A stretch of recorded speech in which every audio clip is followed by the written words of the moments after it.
പ്രകാശമേ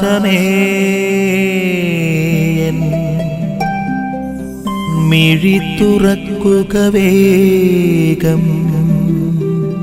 ദൈവരാജ്യത്തിന്റെ പ്രഘോഷണം ഈശോ മിശിഹ നടത്തുക എപ്പോഴും ഉപമകളിലൂടെയാണ്. ഉപമകളിലൂടെ കർത്താവിൻ്റെ രാജ്യത്തെക്കുറിച്ച് പ്രഘോഷിക്കുന്ന ഈശോ മിശിഹായെ കാണാൻ പറ്റും. ഇന്ന് തൻ്റെ ശിഷ്യഗണത്തോട് മറ്റു ചിലരോടൊക്കെ ഉപമകളിലൂടെ, പ്രത്യേകിച്ച് വിതക്കാരൻ്റെ ഉപമയിലൂടെ സംസാരിക്കുന്ന ഈശോ. വിത്തുകൾ പലയിടങ്ങളിൽ വീഴുന്ന വിതക്കാരൻ്റെ ഉപമ നമ്മളെല്ലാവരും വായിച്ചിട്ടുള്ളതാണ്. ഒടുവിൽ നല്ല നിലത്ത് വീഴുന്ന വിത്ത് 30 മേനിയും 60 മേനിയും 100 മേനിയും ഫലം പുറപ്പെടുവിക്കുന്ന വിത്ത്.